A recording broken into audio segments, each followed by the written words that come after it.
Everybody hear me okay? Okay, perfect. Thank you, Helga, for letting me know. Okay, let me start that over.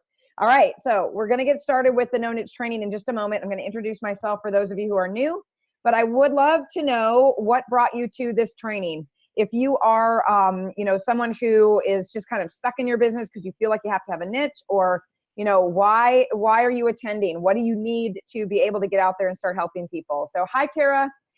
So put that in the chat for me, you guys, and let me know where you are with your business and if this niche thing has paralyzed you as well. So, if any question is a good question. We've got probably about 50% of the people that want the training were at their other jobs or were not able to attend. So if you ask a question, I can pretty much guarantee you it's going to help someone out there. They're going to have the same question. All right. So I am Carmen Hunter. I'm the founder of the Institute for Functional Health Coaching.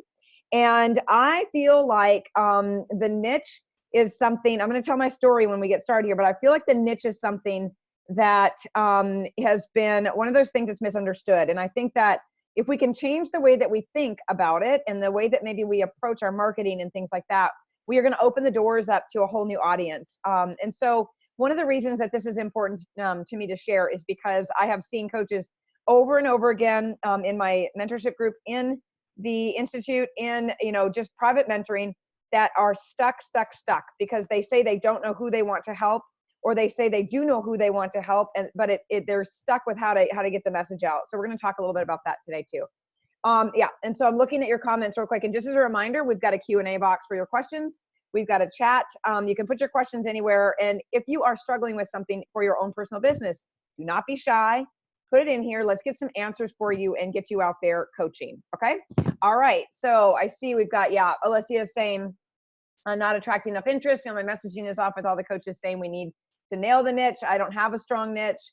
Brand new coach, all other sources are going to say that you have to have a niche. Yes, I get it. And if you get to know me a little bit more and you follow what I do, which I hope you do, you're in the Clarity group, or you go out to the Institute for Functional Health Coaching.com, you will see that I speak against a lot of the same things that other people are saying. I usually am the black sheep in this business because I have been the person that's built this business as a health coach from the ground up with no knowledge, no help, no mentorship almost 8 years ago, and was able to do a completely referral-based practice. So it's possible to be successful. So you don't have to have a niche to do that. And Helga's saying I'm stuck because I don't know how to narrow myself down. Let's get started with the training and hope that we can answer those questions. So I will look to Helga, since she's my first person on, to let me know when you see my screen. Give me 1 minute. And once I get the screen share going, Helga, if you'll just put it in there that you see my screen, we will get rolling. So give me 1 moment. You should see No Niche, No Problem. If you can see that, tell me, yep, I can see it. And once I know that you can see this, we're going to hit play and we're going to get rolling. You guys see it okay? Okay, perfect. Thanks, Dawn. Appreciate it. Okay, so let me move some windows around. And this is a training I've actually done before. I know it just switched off. Just give me a minute. I got to find the play button here so we don't lose track of everything. There we go. I've done this training before. I've got a few other things I want to share and some new insights. So some of you that have been with me for a long time might have heard some of this already, but it might be a refresher course and maybe a kick in the pants as well. So, all right. So it's called No Niche, No Problem: How to Coach Without a Niche and Be Successful. And I am Carmen Hunter. I've already told you who I am, and I feel like I'm qualified to talk to you about this because I've been coaching for a long time and have been through the analysis paralysis. I've been through the whether or not I should be doing this or who I should be helping thing. I've been through all of that. I'm going to go ahead and turn off. Hang on a second here.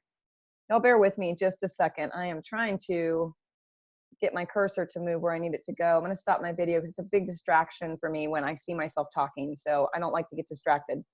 Okay. And I truly believe that focusing in one area can stop your business from growing completely and make you feel like quitting. Now, there is room for the niche. I will get to that, I promise.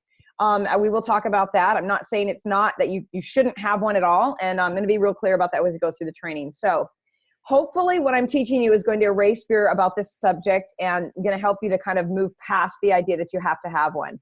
So my niche went from, as a personal trainer, it went from helping women with weight loss. And then I realized that weight loss was about so much more than just moving your body and what you were eating. And then I figured out that all of like so many people that were coming to me were all wondering about the thyroid, or they have thyroid problems. And then I was like, well, maybe that should be my niche. And then I found out that the thyroid problems that people had, like 90% were caused by Hashimoto. So I moved that into my niche, was Hashimoto's clients. Then I realized that people with Hashimoto's can have the trigger. Most of them are triggered by gluten, or can be triggered by gluten or pathogens or bacteria. Well, that has to do with the gut. So then I thought, well, now I want to talk about the gut. That'll be my niche. Then I went back to thyroid because that was my passion, because I was dealing with it myself. Then one day I had that realization that I'm sharing with you today, and the thought that if I stayed on one niche, where would all of the clients be that were looking to get help from me? Where would the weight loss people be? Where would the Hashimoto's people be? Where would the autoimmune people be? Where would the depression people be? And, where would they all go if they came to me and I said, know what, I just work with people that want to work on the gut. That's my niche. That's where I focus. I don't know what to tell you. Where would all of the hundreds of people I've helped over the years be today if I had stayed with the mindset that I had to focus on one thing?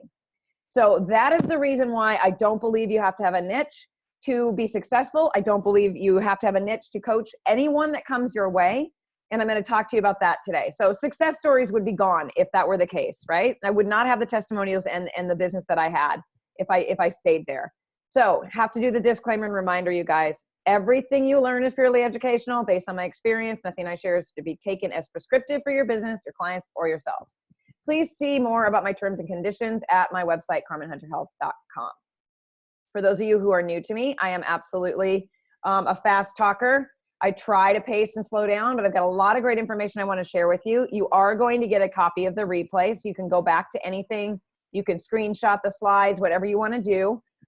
So if it's too much for you or it's too fast, just put it in the chat and let me know. Okay. All right. So today you're going to learn what is a niche, or if you want to say niche, you can, if you want to be fancy, but I'm going to use the word niche today. I'm going to say it that way.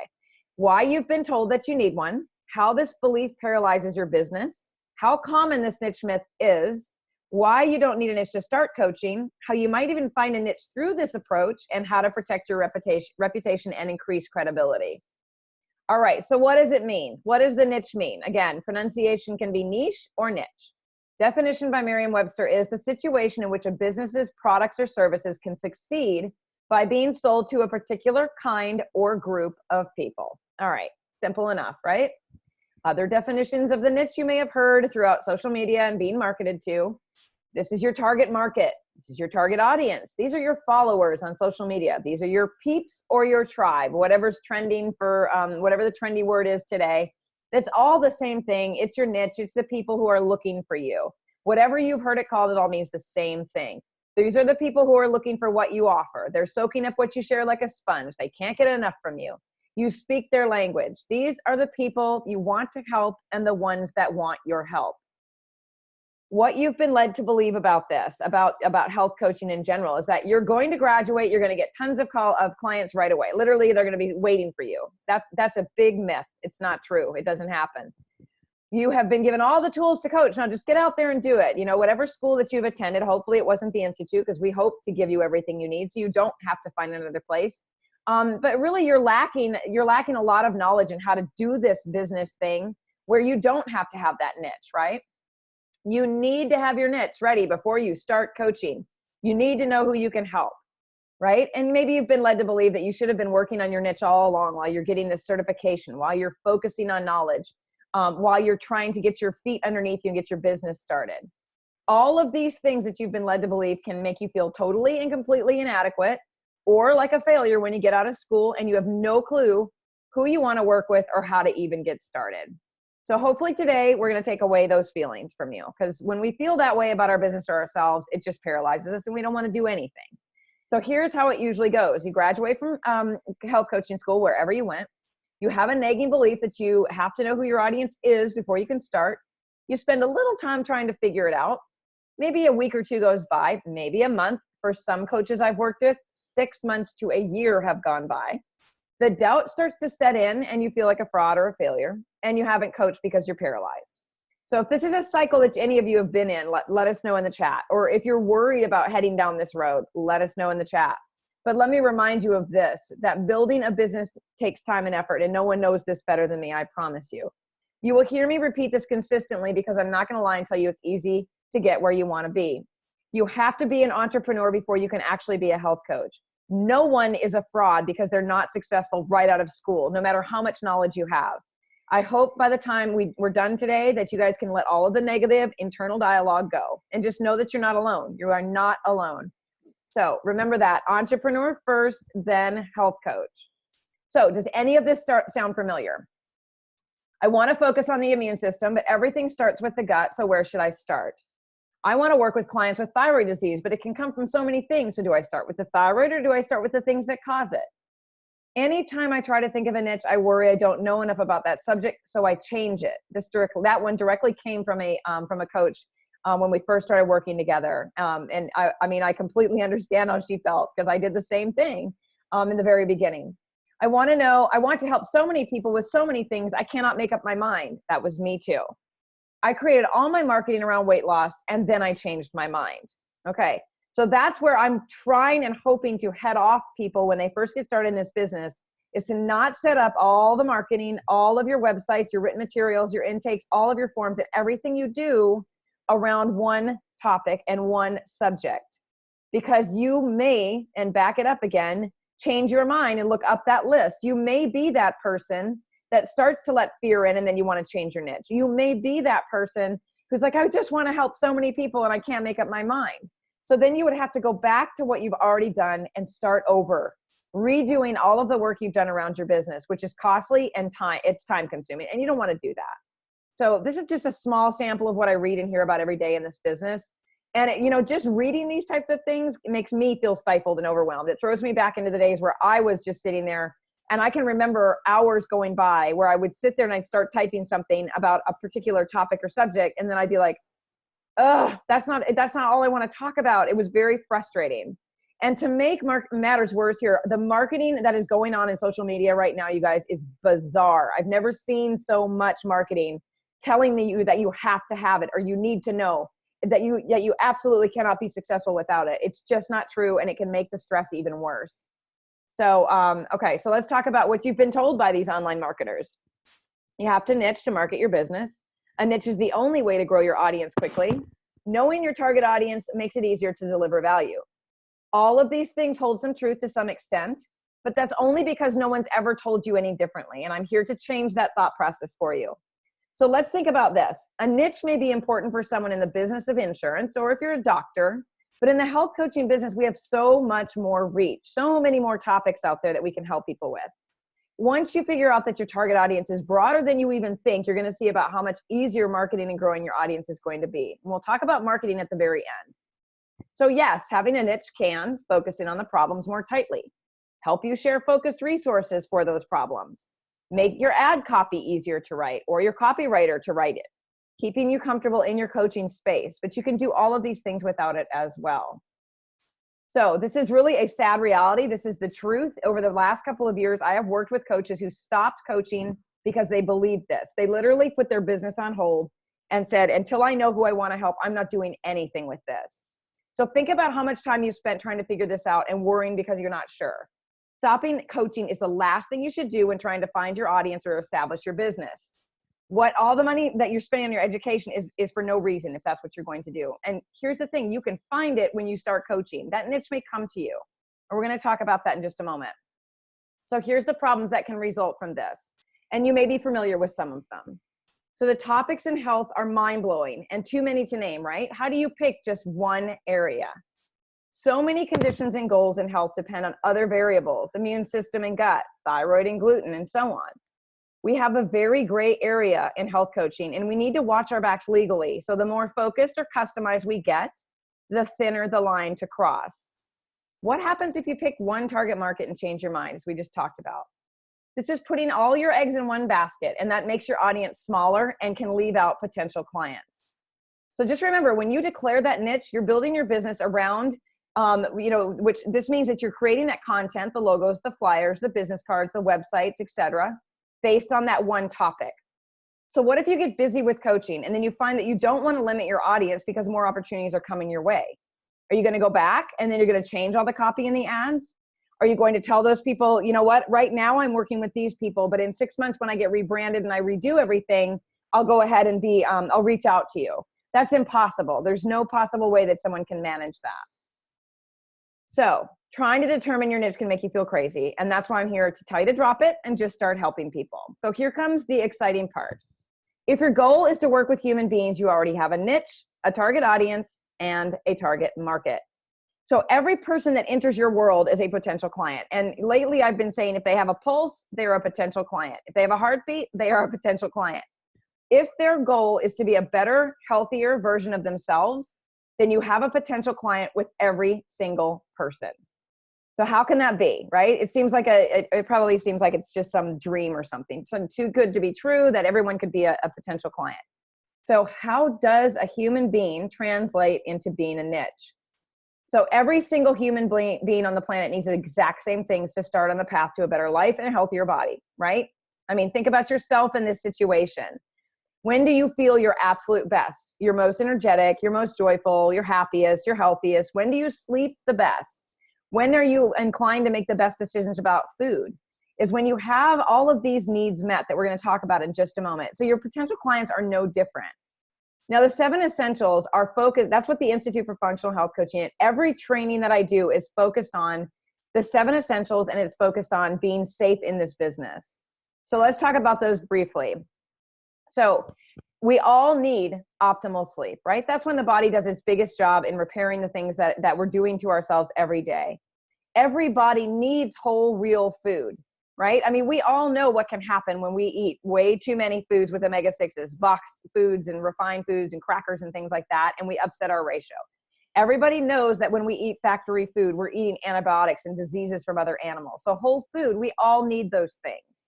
We all need help with stress perception, all of us. Even me, the person who created these 7 essentials, I need it. And help with stress perception is the same thing other people call stress reduction or stress management.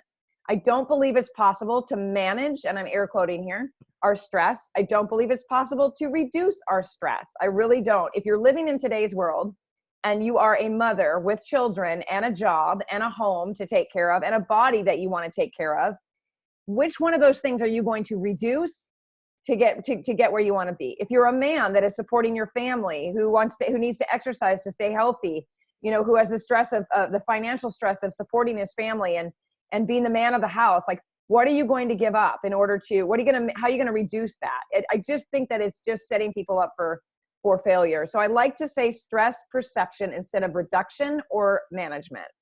We all need more fun, and we need more fun that isn't related to sitting on a computer, playing poker, playing solitaire, being on an Xbox, or doing something that is not related to real living. The thing that we all used to do when we'd go outside and play, soccer with our kids, or we'd ride our bikes. We all need more fun, even if it's a game around the table with our children at night. We all need that safe movement. And again, these are described in the Institute for those of you who are students or members, but for those of you who are not, safe movement is when the body is in a state of disease or has a chronic condition or something like that. It would be unsafe for a health coach to tell a client to go out and train for a marathon so they could lose weight, right? So it's the same thing as exercise. I don't like to call it exercise because people have this negative idea around the word exercise. So when we say safe movement, we're really letting people know that we understand that exercise is different for everyone. And we want them to move their body in a way that feels good to them for where they are in their life in that moment. So someone who is carrying around a lot of extra weight, has a thyroid problem they can't get under control, has any kind of depression, or is dealing with, maybe a financial crisis or a divorce or something like that, is not the person that we're going to advise to go work out 7 days a week. That is a person we're going to say, what feels good to you right now? And let's look and see what's good, what we can find to help you with. We need to talk about addressing trauma. This is going to be a year from now. I want you to mark your calendars. And I want you to say, I remember the day that Carmen brought this to the Institute and brought this training to us. This is how important trauma is. And it can be something as far back as when we were in utero, or when our clients were infants, that they struggled with some sort of trauma, or they were abused. Anything. It could be trauma that we've gone through as a grown-up. Now, we can have all of the other 6 things dialed in, but if we haven't given the message to ourselves and our DNA and to our body that the trauma is gone, we can continue to feel sick. Our clients will continue to have pain. They can continue to hang on to weight. So addressing trauma is very important. And spirituality, of course, can be anything that feels right to you. It doesn't have to be, the God that I believe in as a Christian. It doesn't have to be Buddha. It can be anything that feels right to the client, that gives them that feeling that there is something bigger than themselves to lean on. And that is a hugely important piece of helping clients, is that we have all 7 of these things are a checklist to working with people. So this is something I preach in all of my classes and courses. Hands down, there is no better way really to broaden your audience, to think of every person as a blank slate, but as a human being. We are all the same. Every single person that comes to us is a human being, and their bodies and their minds require these things, the same things. I know some of you are thinking about bioindividuality, which is a buzzword, customization, and we're going to talk about that in a minute, but just really put these things into your mind as something that maybe you can absorb into your own life, and think about extending this into your clients as being beneficial for helping every single client. So let's be realistic and see how this really works. How many people are following a plan that is remotely close to healthy? Not very many, okay? Not very many. So my question to you all as coaches is this. Why would you start people that come to you, right? Clients that come to you that may be standard American eaters, or someone that's dealing with a diagnosis of something from their doctor that they don't know what to do with. Why would you start that person with no real foundation of health, no real knowledge of what it means to eat a whole food plan, or how to look at their stress differently, or how to sleep better? Why would you start them on an elimination diet, removing all the things they love? Why would you start them on a high intensity exercise program when their body is not in optimal shape, when they have absolutely no foundation of health at all? So we have to start with a foundation, and that means the basics of human physiology and what we need to be healthy. So let me give you an example, and you can think about which client in this example is likely to be more successful. So client A comes to you with stomach aches and depression. You send them an elimination food plan. And remember, we don't say the word diet. I don't use the word diet. It's just not part of my vocabulary as a health coach. That client immediately goes to clean out their pantry. They spend a few $100s on food. They make their spouse and their children angry with the changes. A week later, they complain about missing their favorite food and being overwhelmed by having to cook so much and learn too much at once. Okay, that's client A. Client B comes to you as a health coach, has stomach issues and depression. You start them with a realistic discussion about slowly removing things that might be triggering their issues. You talk about darkening their bedroom and just getting some more rest. They choose where to start. They start slowly. Maybe they take out one thing and their stomach already feels better. They are then motivated to change even more. Basic foundations of health have to come first, period, no matter who's coming to us. All right. Don't eat this, don't eat that. When we tell our clients what they can't have, it really sets them up for failure. We always need to be focusing on what they can have.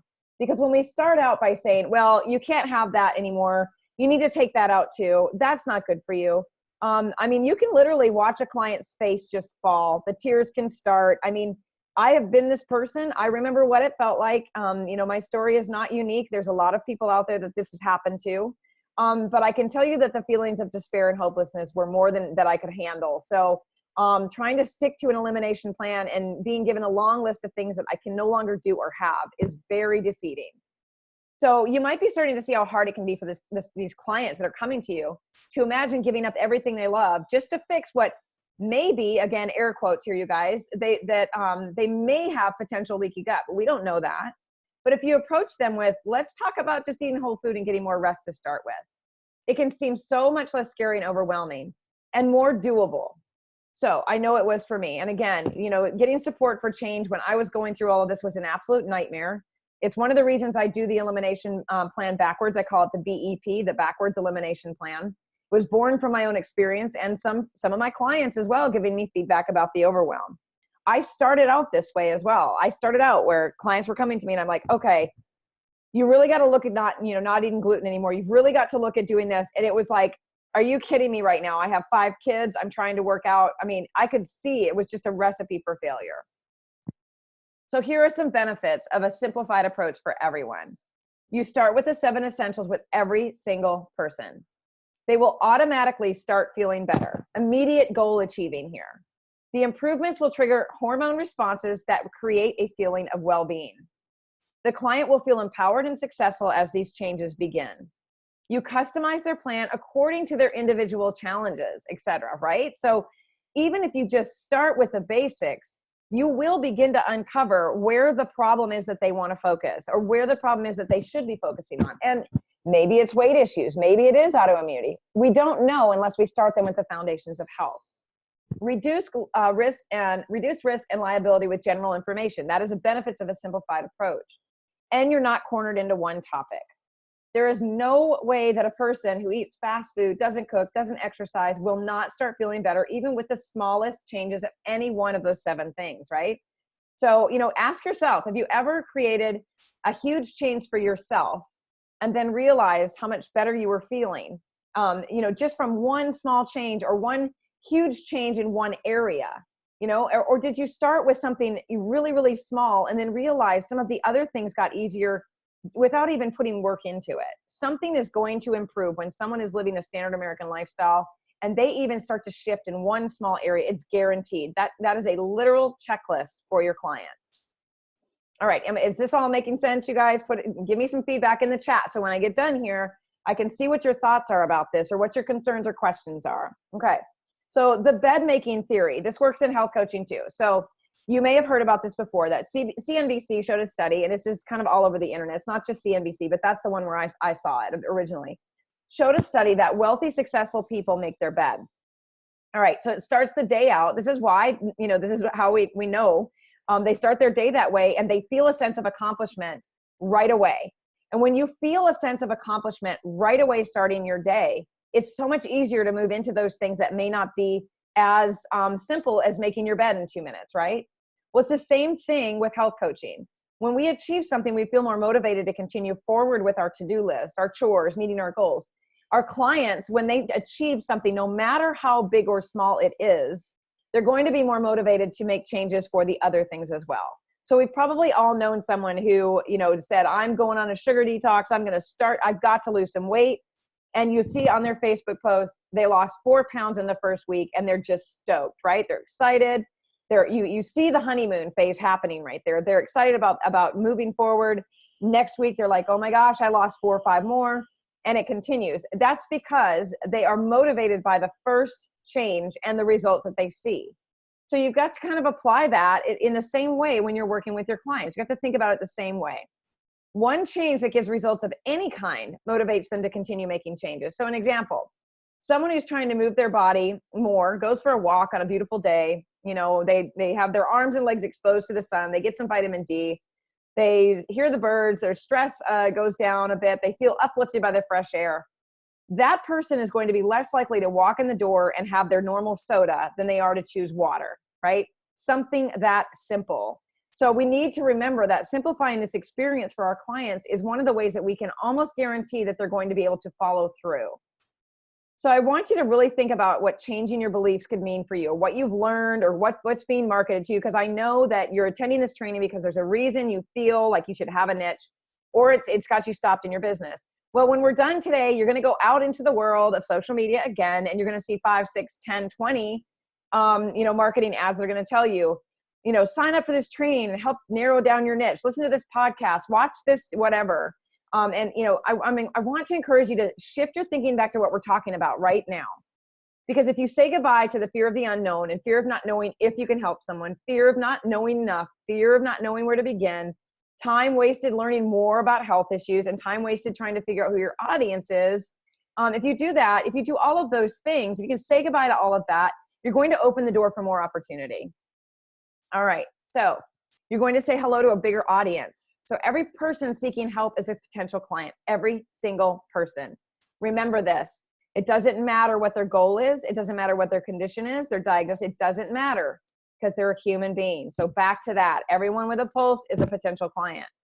Every problem can be approached with these steps. It's a checklist. If someone is and let me just say this too, you guys, remember, if someone is doing really, really well by they disengage every day, they pick their kid up from school and they go out and they hang out with their kid and they're having fun. You don't have to work on fun. You don't have to teach that person to have fun. So not every single thing in that essentials list is going to need attention. Most people do need it in some form or fashion, but not all. So, it's not necessary to think, well, gosh, working through those 7 things is that's it's not a handful. It's not, because we're leaning on our clients to tell us where they need to start and where are they weak in their life, right? Are they weak in movement? Are they weak in the food part? Wherever they're weak, that is the least amount of stress is where they're going to start. So there's no more focusing on only one issue. Everything's tied into everything, right? I mean, if someone says, well, I have IBS, and I have, chronic diarrhea or whatever, you don't just say, oh, well, let's fix the stomach problem. What's happening with that person is that they're feeling stressed out from that. They're probably not going out and having any fun because they can't leave their house because of fear of diarrhea. They're probably not exercising much because they have no energy. So the 7 essentials fits into every single topic. So no more turning anyone away by saying, oh, I don't work on that problem. Clients actually get results faster. In some place in their life, they're going to get results. More referrals occur because you appeal to everyone, right? So you've got to think about this as, you are your product, you are your service, you are your brand. So let's think about this. Let's use the whole 30 food plan, since everyone jumps on that every January. It's all over social media right now. Everybody in town is doing the whole 30. Let's use that as an example. So Whole30 is a product. It's a book and it's a food plan, and it is a great jumping off point for people who are trying to get their feet under them when it comes to food. It is a product. So let's say this. I saw 4 posts today from different people all over the country in my feed talking about the Whole30, and they are recommending it to other people. They're saying, oh, the Whole30 worked for me. I loved it. It helped me do this and this and this. Well, you are the Whole30. You are that product. You are that person that people are going to be saying, oh my gosh, Tara was so helpful, walking me through my IBS problems. And then her friend says to them, oh, well, I don't have IBS though. I get chronic migraines. Does she help with that? You want that person that is bragging about Tara, to say, oh gosh, yeah, she works on everything. It's not just IBS. We worked on my sleep. We worked on my food. She helped me to have more fun in my life. I'm able to see stress differently. All of those things affect migraines, stomach problems, thyroid, all of those things. So you want people talking about you, because you're the product, you're the service, you're the brand, in a way that lets people know that you are able to help anyone, that you wouldn't want that person to say, oh, no, Tara only works on with people who have IBS, because then that person continues to struggle with migraines. They probably continue to take medications that's not getting to the root of the problem. So we really want to make sure that when we are talking to our clients, we're marketing ourselves, that they know what we do. We're going to get to this in just a minute. So I wanted to drive that home. I want to drive this home. So the same general information, which is the safest way to health coach, remember that. You've got to practice general information approach. That is the safest method. If you only worked with clients on weight loss, would you have to turn people away with digestive issues, et cetera? Not with a general information approach, not with a general approach, because everything responds in some form or fashion. So just remember that the steps are the same. Okay, so what about customized coaching? Safe coaching is general information. Bio-individuality or customized coaching are things that you can apply once you cover the basics, but with some guidelines in place, remembering your scope of profession. So what that looks like is, once the client has begun to make some changes in some of their original complaints, are probably going to go away, or they're going to reduce. They may even go away completely. So for example, if they came to you for eczema and you get them eating a whole food plan and the eczema goes away, there's no need to focus on the eczema. So what if they came to you for eczema and you start focusing on just the eczema, right? What if you just start focusing on that and they have other things that are causing the eczema? What if it's the stress that's reducing stomach acid that's causing this person to have eczema flare-ups?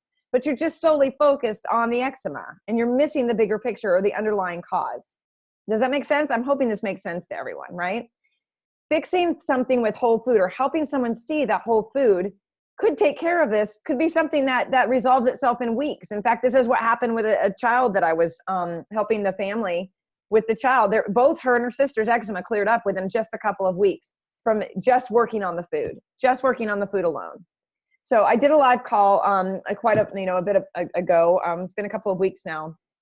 And the word bio-individuality doesn't really feel like a word that makes sense to me anymore. And customizing and personalizing make more sense to me with this approach. So if you're part of my trainings, you're going to hear me start moving away from that word that I'm using, bio-individuality. So as a human race, we're all the same to some extent in what we need. That's really what it means.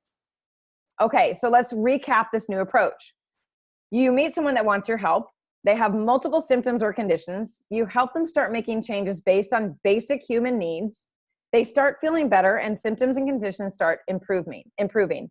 Whatever is left is the part that you actually can customize for them. So I know this sounds really simplified. It sounds probably too easy to be true for some of you. And I promise you, I thought when I started using this method, many years ago, I thought, can it really be this easy? Can it really be easy? And it truly, truly is this simple. So one more time with this, once your client removes, say, toxic inflammatory foods, lifestyle choices, sleep issues, etc., you see what's left over. And those are the things that you can help them with, approach those things with labs, or maybe doing a more in-depth elimination, or looking at cross-reactive foods if they've given up gluten and they're still struggling.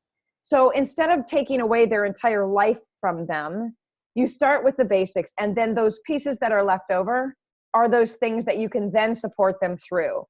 And remember this, we don't make decisions. We don't tell people what to do. We only give them the support and the resources to make those decisions for themselves. All right. So you may even find that niche when you stop focusing on it so much. Wouldn't that be great? Like if you just stopped staring this word in the eye every single time you sit at your computer and think you have to have a niche, it may find you. It's not always a bad thing to have a niche. Absolutely not. But not coaching because you think you need one is not a good thing. So let's just say you've been coaching with the basic steps, and over time you've discovered you're like a magnet and you're attracting people with digestive issues. Let's say 90% of the people that come to you are like, man, my stomach, I've been diagnosed with this gut issue and You can then add that to the marketing that you've already got that already exists. So it might say something like adding something this simple to it. Experience with any and all digestive issues, or whatever wording sounds good to you as long as you're using safe language. Or what if you start attracting people with hormone imbalance? That becomes part of your marketing. But how would you have known what could be for you, what could be a niche for you, or who is looking for you, if you don't just start with something and get out there and start coaching people? Okay. What about the marketing part? So this is always the question. Don't I need to be specific about who I work with? Because that's what everyone's telling you. And that's what everyone is talking about. And I went through it too, you guys, and I repeat that. I have made every mistake known to man in this business, and I have found my way out of it and made things really simple. So here's how to draw clients in without a niche. Be clear in your business name or your tagline. So let me say something about this, because the business name has been also an area where I have seen health coaches spend way too much time trying to figure out, which means that they're not coaching. If you're focused on a business name or what your business name should be, that means that you're not working on websites. That means you're not working on a domain. You probably don't have business cards or brochures or flyers. You probably don't have a group set up or a business page.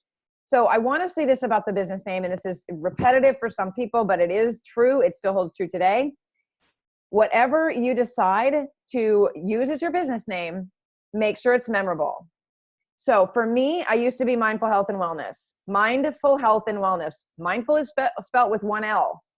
I knew that because it was my business name. But even my husband was like, Mindful has two L's. I'm like, no, it doesn't. And then I thought, if he's this confused about how to spell my business name, that is not good, because that was going to be my website. It was on all my print materials.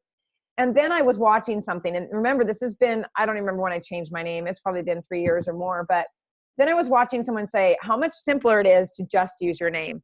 People at events, people on the phone, people that you're meeting, people referring you are going to remember Carmen Hunter Health. That's my name. That's my business name, before they're going to remember Mindful Health and Wellness. So it looks like this. So you look fabulous. You look like you lost a bunch of weight. Oh yeah, I've been working with Carmen Hunter. She's a health coach in Clarksville, and she taught me all about how to eat whole food. I'm sleeping so much better. So what's her business name? How can I find her? Mindful Health and Mindful Wealth, Mindful Wellness. I don't know. Carmen Hunter is her name. So yeah. All right. How much easier would it have been for that person to say, oh, her website's carmenhunterhealth.com. So remember and be clear when you are trying to figure out your business name, or even if you have a business name right now and you want to rebrand, make it easy for people to remember, make it memorable. It doesn't have to be something fancy or cute or anything like that, okay? But your tagline can be. Your tagline is underrated. People are not using this enough. People are focusing way too much on the business name. They're forgetting that the biggest message that tells people who you are can be in that tagline. So an example might be this. So when I changed my business, Carmen Hunter Health, and this isn't my tagline, but I'm just made it up. So underneath my, in my tagline or underneath my name or my elevator speech or whatever it may be, wherever this is going to be, I might have a brief version of something like this. I help people move towards health and away from disease using whole food principles. Or I help people move towards health using food and lifestyle changes that feel good to them. That tells that person looking for you that you help people, right? So let's move to the next thing where I say, start with I help people who instead of I help women who or I help men who. Because if you're someone who wants to help people overcome, let's say diabetes, type 2 diabetes, you want to be able to be that person that's their last stop before their doctor tries to put them on something like metformin or whatever, and they've got a high HbA1c of like 6.3 or whatever. What if you're that person that knows that a basic general approach to that type of problem is type 2 diabetes, would be a very low carb or ketogenic food plan. But a man comes to you and says, I've been diagnosed with this. And you're like, no, I help women with that. I mean, that just sounds crazy to think of that, right? What if your marketing says, I help women with type 2 diabetes make whole food changes? You're shutting out the entire population of men out there that may need help with this particular problem. So think about how this is actually, that it is not broadening your audience. It's really narrowing your audience, okay? So marketing to people with statements like this. Are you tired of being tired? I can help you uncover the source of your fatigue and guide you to making sustainable changes to have better sleep. So I don't know why it says be mind, that's a typo, but be mindful in your marketing of using terms that speak to who you help. So, we are putting way too much emphasis on, again, that business name, but using the tagline underneath your name can tell people what you do and who you are. Here's the other place. You can use niche terms in your marketing as long as they are broad. So a niche term might be something like this. I help people with thyroid hormone, digestive issues, and stress problems find the cause of their problems and help them uncover the reason or whatever it may be, right? So these are broad terms that can be thrown together in the description of what you do. You don't have to say, I help just with thyroid or I help with autoimmunity. You can throw those niche terms in your marketing. Create that bullet list that explains, this is what I do. So have a who I work with statement on your website, print materials, and so on. Then be specific with bulleting it out. I don't even know if that's a word, but make a bullet list underneath the who I work with statement.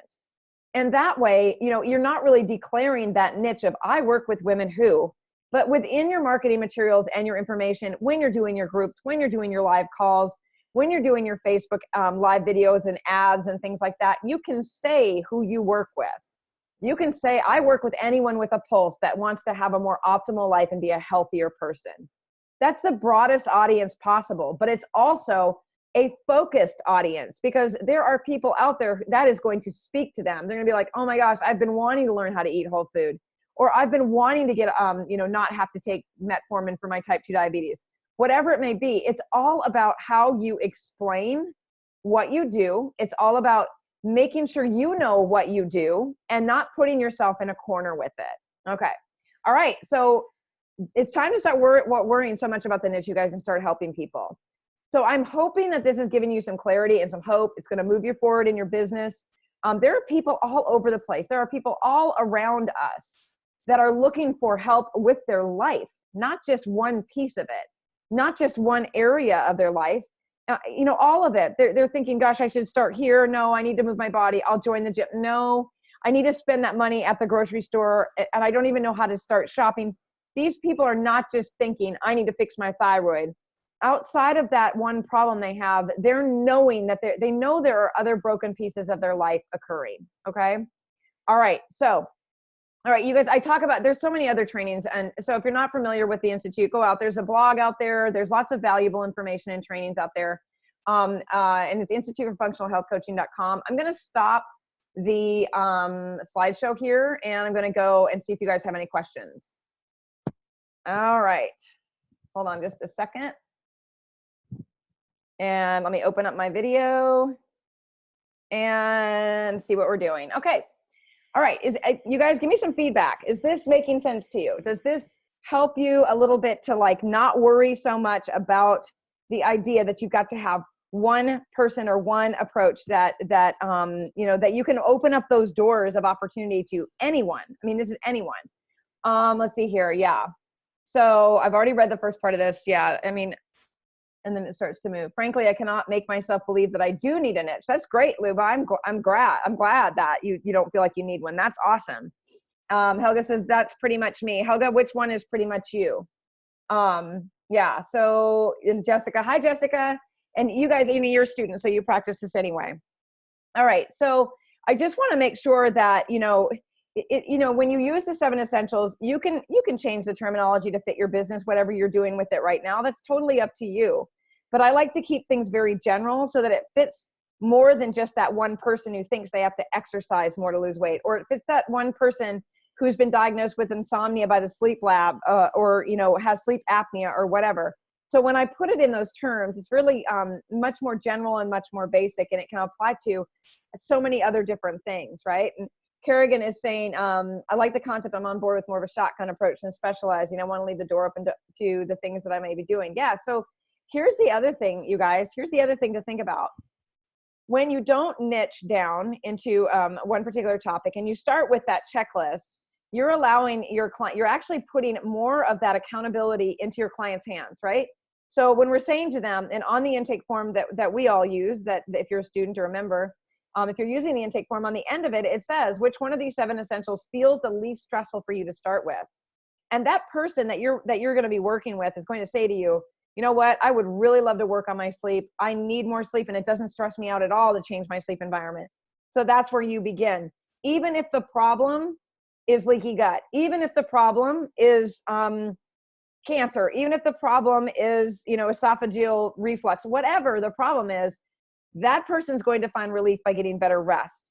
So you start where they want to start. It just makes sense, right? Because if we stress them out, then we're going to be doing all kinds of harm to their sleep and their stomach acid and everything else. So stress is really, truly where I like to begin.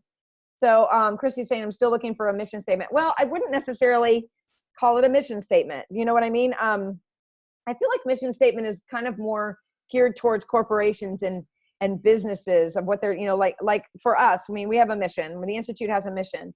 I might think about it more along the lines of, and an elevator speech is also another kind of a corporate term that we do use because it's a great explanation, but maybe get a little more personal with it, Christy. When you think about it as a mission statement or an elevator speech, it kind of sticks you in this thought process. Think about who you want to help. Who do you want to help?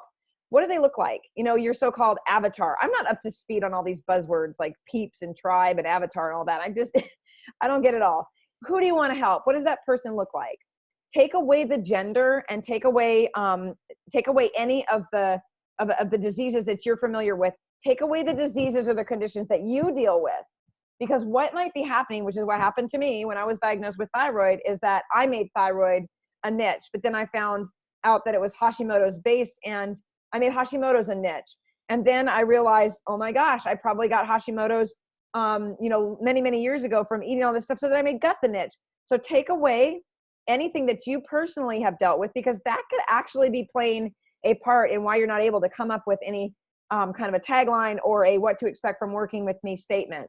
So it also could be tying you into the idea that that's what you're supposed to be doing. And that's not necessarily true. Now, someone may come to you and they may be, let's use migraines just for an example. Okay. So maybe someone comes to you and they've got chronic migraines. They've had them for, I don't know, the last 3 years. So you automatically think migraine, head, brain, right? And you're like, all right, let's focus on what's happening to the brain. Let's focus on what's happening to the health. Let's see how we can go about figuring out what's happening there. But migraines can be triggered by hormones, so many other things. Migraines can be triggered by food. So would we leave out food? Would we leave out hormones? Would we leave out looking into personal relationships? Would we leave out looking at trauma? If trauma lives in the cells, is it living in our memory deep in that hippocampus where where we're tucking things so we don't have to see them? Like, we need to remember that everything is all attached. And this is what the mind-body belief is. The functional approach to coaching for me is all about the mind-body. It's all tied together. You cannot take the head off the body and focus on fixing the thyroid. You've got to work on thinking on the mindset. You've got to work on the sleep. You've got to work on the trauma. All of those things are so important and can really uncover what could be happening with someone. So that person with a migraine focusing on the brain and why is the brain firing this way doesn't make any sense to just stay there. So by saying I work with people with just migraines, well, actually, no, you work with people who may be having migraines from hormones or food or stress or trauma, or maybe they're just, not having enough fun in their life and they get a headache even thinking about all the things they have to do. Who knows? We don't know. But when we corner ourselves into a niche thought process, we are just eliminating all of those things that we all need so much in our life, right? All right, let me see. I can't see without glasses. So Robin says, you make it all make sense. Well, good. That's the point of all this training is to make it make more sense. Make this a simpler thing. Health coaching is getting so complicated by people. And, I kind of live on the fence here. I'm just going to get a little personal with you if that's okay. But part of me is, has a real problem with all of this stuff going on out here, marketing to health coaches, with the things that we're being told, with some of the schools that are popping up, some of the practices that are happening that people think are okay for health coaches to do. I mean, even I was even sent a message a couple of weeks ago by a doctor, one of my friends or whatever, and he said that, in one of the practices, a chiropractor's office, they were allowing health coaches to inject Botox into patients' faces, into clients and patients' faces to bring in more people and get more stuff going on. I am fearful of how mainstream we are getting. I'm excited about it because we need to be mainstream because we have a place in this business, but I'm also fearful of it because I feel like there's way too much leniency with what we're supposed to be doing. If we stay in this window using the 7 essentials, using those things and delivering the information in a safe way, then we are health coaches. We are not doctors or chiropractors or injectors or psychologists or any of those things. Keeping it simple and being that person that fills that gap, that bridges the gap between the practitioner and the client, that's where we belong. That's where we belong. So, okay, yeah, magnesium deficiency is related to migraines. And then you can take it even further back, right, Kerrigan, and say, well, why are we magnesium deficient? Is it only because there's no magnesium in our soil? That's not the only reason people are magnesium deficient. They're magnesium deficient because they have holes punched in their gut and they can't absorb nutrients. So then are we going back to the brain to focus on the migraine? No, we need to find out exactly, the gut-brain connection is huge. So what's happening at the gut level? So we'd be shutting out all of those people out there that have all these other things going on if we say, no, we're only going to focus on the brain and what's happening with the migraines and the, maybe the nerves that are firing into the brain or whatever. So anyway, yeah. We just, in my opinion, I just truly believe that until definitively, what a niche might be for you, if you want to have one, which I think a human being is a niche, then you're cornering yourself into you're shutting people out that you could be helping. And we don't want to do that. So Christy says, I love it because I've always wanted to help all kinds of people get the puzzle pieces together. Yes. Okay. So perfect. Christy, today go out to canva.com and create a nice little post of a puzzle piece in the background.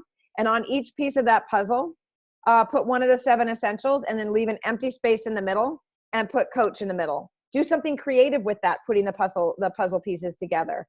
Do an ad or do a live talk and say, are you a person who has a 1,000-piece puzzle and you've only got 2 pieces put together? I'm a health coach that can help you with that. Like, get creative with that. Oh, I love you too. I love you too. We've been around each other for a long time. You've been around for a couple of years, right, Christy? Yes. Okay. So that is, we can get creative with our marketing with this too. I mean, it's because you can create an infographic on Canva about the 7 essentials, and each one of them at the top, it says, you're a potential client if you're a human being. And then underneath it, list those 7 essentials. And tell people, and then at the very bottom, you can simply say, I can help you with all of these. I mean, that truly is your client. Your client is a human being. So, all right. Are there any further questions? No questions in the Q&A. So I either explained this really well, or you guys are like, no, I'm just going to hang up and be fearful, or you're going to hang up and be like, I am changing the way that I feel. Tell me what you think about this. Are you ready to move away from the idea that you have to have a niche and that in order to be a successful coach, that's what you have to do? Tell me how you feel about that. And then we'll wrap it up, right? Yeah. Thank you, Deborah. Good. So my goal, you know, as a health coach, mentor, and educator, and a health coach myself, is to make sure that when health coaches are in this business, they're in it because they feel good about it, right? Because you want to help people, but that you feel good in all areas of it. And that means, you know, you feel good with what you choose to do, as far as what you choose to market, who you choose to help, all of those things. You have to feel comfortable and confident in those pieces. And you are someone who needs all of those things. So you can always check back with yourself and be like, you know what, I'm starting to feel like I don't know enough. You know, for people who are fearful of not knowing enough to help people, you can check into yourself and say, all right, how am I sleeping? Am I dealing with trauma in my life? You know, where am I missing pieces in my life that I would like someone to point out and help me with? That's the same thing that your clients go through. They're going through the same thing. They're not saying, oh, fix my leaky gut. They don't even know what leaky gut is. So if you say, I help women with leaky gut, you know, whatever, fix their hormones, most people are like, what the heck is that? You know, what is leaky gut? But if you say to someone, I help people move from a whole food lifestyle into, a standard American lifestyle into a whole food lifestyle, they're going to be like, oh, standard American diet. I did eat Wendy's yesterday. I mean, you're going to tell them who they are, and you're going to help them understand who they can be. So that's something to remember. They see your advertising and you're speaking to them. You're speaking to what they know. They know they're eating fast food. They know that they're not sleeping. They know that they're sitting on their butts on the couch too much. They know all of that. So when you say to them, I want to help you move away from a lifestyle that is sucking your energy and the life out of you into one that feels good and is manageable, and you get to eat bacon or whatever it looks like, you're telling them who they are with compassion and kindness, because we're not blamers and we're not people that point our fingers and judge. And you're telling them who they get to be by working with you. So that's the part about marketing. Okay. All right. Good, Helga. I'm glad that you're motivated to get going with health coaching. You're welcome. And you know, you guys, if you're not in our mentorship and mastery group, you've got to check it out. This is the kind of stuff that we talk about. It's all about simplification. I want to simplify this process for coaches. We do this in the Institute, and we do this with the mentorship group. It's a great support, place of support. We all have this, we are like-minded in it. You know, we're like-minded in what we want to do for people, and we're passionate about it. And I'm telling you, these coaches are the higher caliber of coaches in these groups that are getting things done, and they're, you know, they're helping people. So that's the goal. All right, you guys. All right. Thank you so much for participating. Thank you for joining me. I'm so glad that you're here. And I've got lots more of these trainings coming, and it's all based on a health coach, me, telling you all the things that I did wrong and the simplest way to do this business. So learn from a health coach, learn from me. I want you to learn from me, because that way you can know that it's proven. These things are proven to be effective. I would not be sharing things with you if they were not, but I do not mind sharing things that I've done that are wrong, because we all have places in our lives that we, you know, probably should have done things a lot differently in all areas. And I'm here to share my business mistakes with you so you don't have to make them. Okay. All right, guys, have a great rest of the day. And thank you again. Yes, a human being is a niche. Just use that and go out and find them. They're everywhere. There's human beings everywhere that need you. All right, guys, have a great one. See you later.